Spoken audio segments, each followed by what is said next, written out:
Hopefully this works. I'm back. I'm not back. I am back. Hopefully this works. So, right, time to be raw and vulnerable for a second. Um, Hi guys, it's been a while. And yeah, I mean, just to preface and start off this series, this is for me and my doing. I don't care how many likes I'm going to get. I don't care how many views this is going to get. I don't care. This is for me and me only. That I want to give myself a challenge of 30 days, see where I'm at in 30 days, document it, super raw content. Like even this, I've just grabbed the camera and I've not set it up on tripods and so on. Like I want it to be as raw as possible, not heavily edited, maybe like little montages here and there, but nothing extensive. And it's more of just a day to shoot a day in the life of being an entrepreneur at 25 years old. So I thought I'd start on the 1st of August and keep going until the end of August. And then if I can keep it up, then I might continue on after that. But for me, it's just this challenge is for myself, but also if there's any entrepreneurs out there that also want to watch this, anyone that is inspiring to be an entrepreneur, and just the raw reality of owning a company, building a business, and what that entails. Now, the past month has been pretty brutal on me, to be honest, and it's hit me down about 20 pegs. Um, Three traumatic things have happened in the past 4 weeks that I would have never. I could have bet my life on it that it wouldn't be my reality and it could happen to me. But again, like everything, it's all lessons, right? And that's probably the one thing, or the first thing that I would say on here is that as an entrepreneur and as someone who owns a business, you soon learn that any failures or setbacks aren't actually failures or setbacks. They're lessons, and as much as they might feel like you're taking 20 steps back, you're actually taking 20 steps forward because you'll never do that thing ever again, or you'll never think that way ever again, or your needs and your wants completely change overnight because of that lesson and that failure. That I'll probably say that throughout this entire these 30 days, or but whenever I end this challenge to myself, that that is probably the biggest reality check there is just how failures are actually lessons, and you need to take each one of them as a lesson and switch your mind to that, because then you'll never be afraid of failure at that point. Now, might as well walk around a bit, right?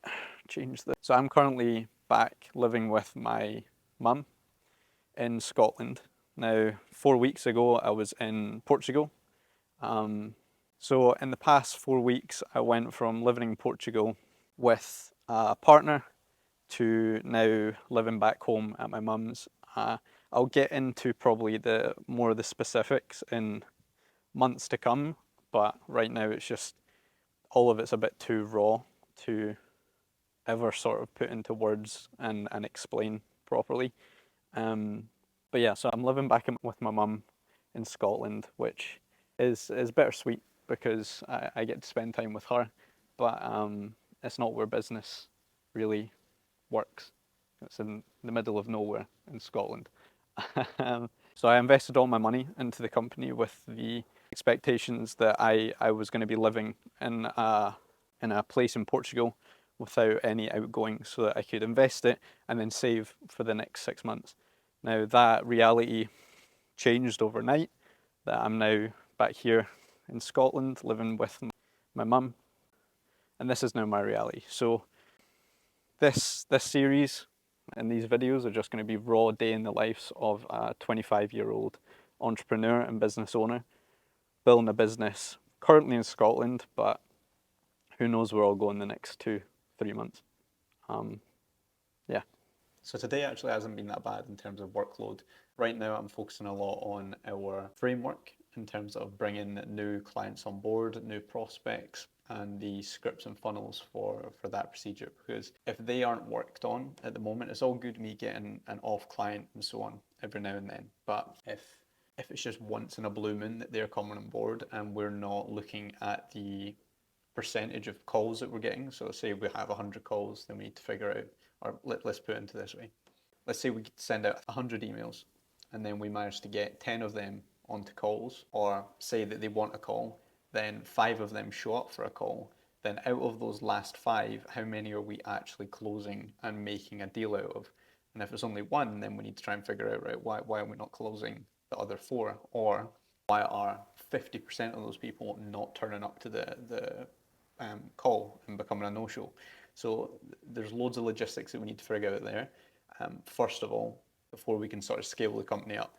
Now, this is one of the big things with making a company that is scalable, is it's easy to find a client every now and then that you can just work for 2 months and then you have to find another client. But if you're wanting to make consistent income and build a team, and obviously I've got a team now and I've got employees that I need to pay, I need to make sure that those systemizations are in check, which also means that all the scripts and all the questions and all the qualifying that we do before even getting a client closed is perfect, right? So that's what I've been spending a lot of time on the past week, is refining our scripts, refining our questioning, and refining our quality control, because there's no point in us having a call with a prospect for 3 hours if there's 1 or 2 questions that we can start off right at the beginning of the call and disqualify them completely. Because what we've found is that we're spending 4 hours of our time, whether it's on emails, calls, messaging, creating proposals, creating ideas, concepts with clients or potential prospects that are actually just not qualified for our service at all right from the get-go.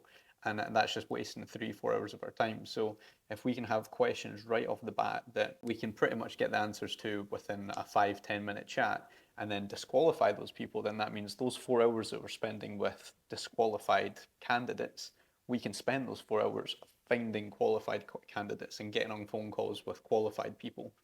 So that's what I've been spending a lot of time on at the moment in terms of business. It's funny, I've got a timer there for the length of these videos. I'm always speaking fast because I'm trying to get as much information into the video as possible, but there's just so much information that I can give over time with building a business like this. And I've got a funny feeling this video is going to be sent to a lot of videographers and other media managers and things like that who follow my company account. We're going to send this to you so that you've got some early access into any questions or anything that you want to ask me. You now have a platform to ask me on about running a professional video production company catered towards restaurants. And not only restaurants, we do gyms, we do hotels, we do bars.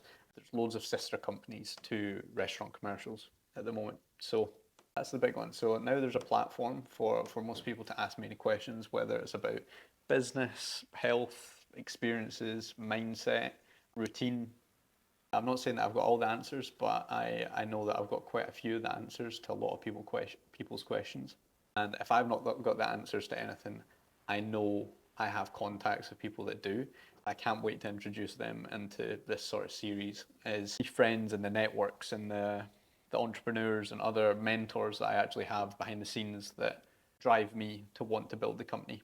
Now, again, I'm staying back at my mother's house, but my setup is the same. I've traveled, I think it's like 13 countries at the moment with this exact setup. I mean, it's funny, right? I've been a videographer, but I've not got a tripod with a camera, or I do have a tripod, it's in the loft somewhere.